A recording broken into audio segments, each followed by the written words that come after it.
sharing with you in this video how to make it easy to create what you want. And so this really is not going to be a misleading video. I'm going to make it very clear what this actually means, because the truth is that, of course, sometimes things are going to be difficult.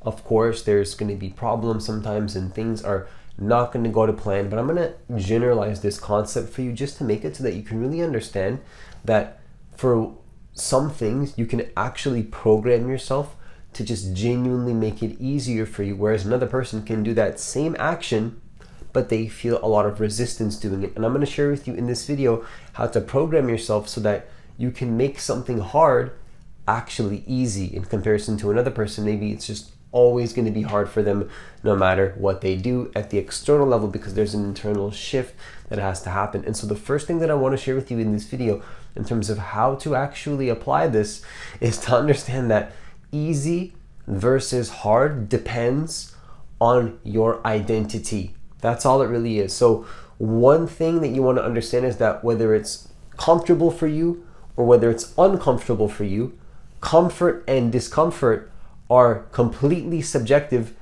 dependent on the person that you're being in the present moment. That's really all it is. So maybe going to the gym and doing a specific exercise for one person is hard. For another person, that exercise is completely easy. There's zero resistance to that exercise. There's just absolutely no resistance. It's completely ingrained in their physical body. It's so ingrained at a subconscious level, mentally and physically, that one exercise that to one person feels extremely difficult, there's lots of resistance. To the other person, it feels almost like they're doing nothing. So why is this the case? It's a perfect analogy and a good example, because this can apply to non-physical movements necessarily as well. It can be a mental thing, but it can also be just other actions in different areas that have nothing to do with any kind of strenuous physical labor. It can just be a regular action that has more to do with what you want to create in your business, or maybe in one of your relationships, any kind, whatever the case might be. And so I just want you to understand that comfort and discomfort are sort of dualities that you want to get out of and start to get into the middle, which is just identity. It's just identity and being. It's not about happy or sad or comfort and discomfort or easy and hard. It's just about being who you need to be and being the person that you have to be to go where you want to go and to have what you want to have. And then eventually it just becomes normal. You want to completely normalize something that maybe if it causes resistance for you, you want to ask yourself the question, how can I make this normal so that it just becomes easy for me and a part of who I am? That's what's going to make it easy, and that's what's going to help you to make, to help you create what you want and to make it much more simpler for you to have the things that you want in your life, is if you understand that you're trying to rise above just comfort and discomfort and transition towards a state of just pure being who you want to be. And so the second thing that I want to share with you in this video in terms of how to make it easy to create what you want, and it's not going to be really what you think or what most people tell you, because again, most people, what they're going to tell you is just basic fluff and the basic things that make you excited and what you want to hear, but then not tell you what you actually need to hear. So what I want you to understand is that although many people don't want to hear this, and it's not really what you think, is that everything requires action. Okay, everything requires action. Now, most people don't want to hear this, like in terms of creating what you want. It's going to require some kind of action. But let me define action. Action is really just about understanding that it's a state of movement. It's an energetic movement. Now, you could actually be still physically.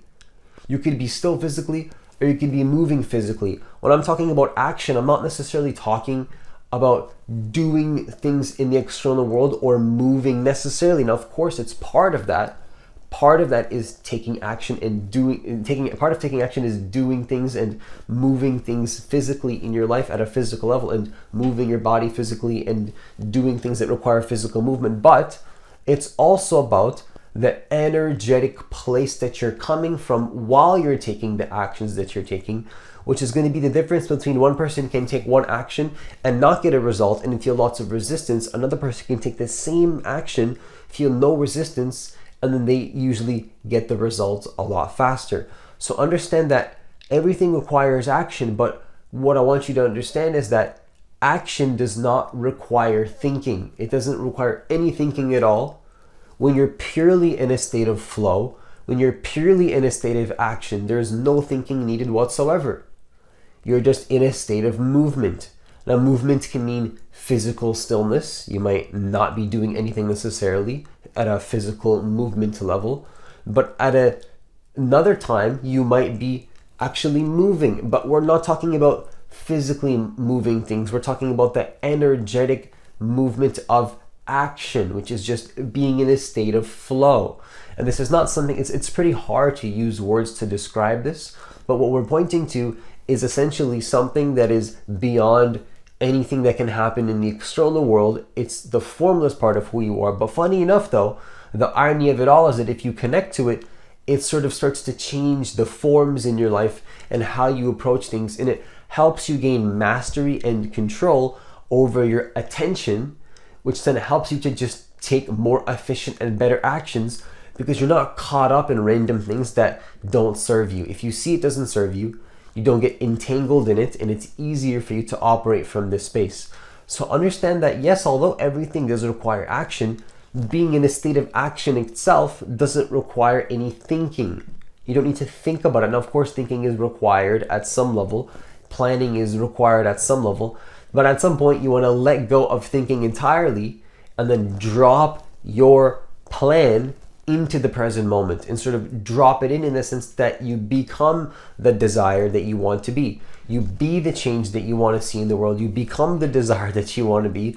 You start to act as if you have what you want, and of course it becomes reality for you because you understand that it's just simply a state of isness, and it just is the case now. It just is who you are. You decide that it is the case simply through thought alone and simply through your consciousness deciding that this is the role that you're going to play.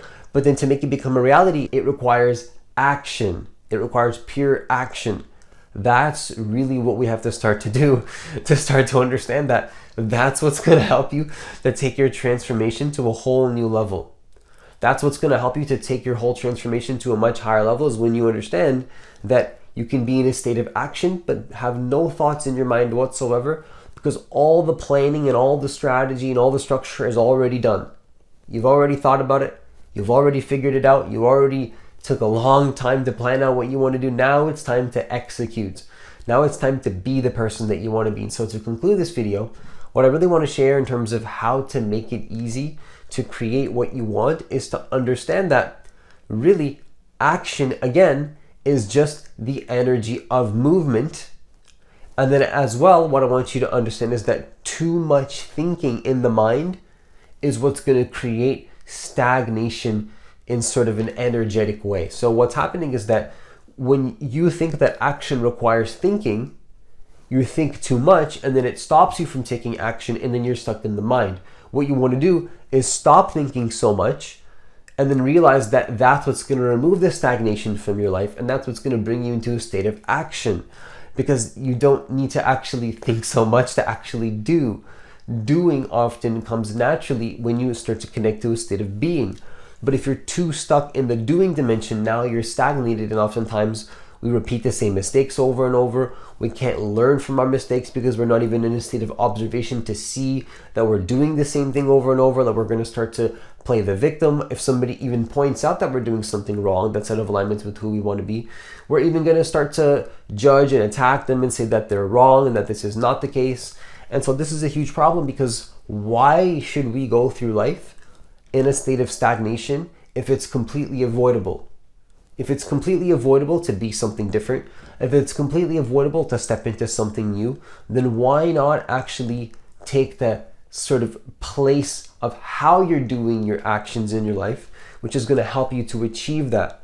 Because again, you can focus on the actions, you can focus on doing the things that you need to do, but oftentimes what people neglect is the place that you're coming from while you're taking your actions that are going to make it easy for you.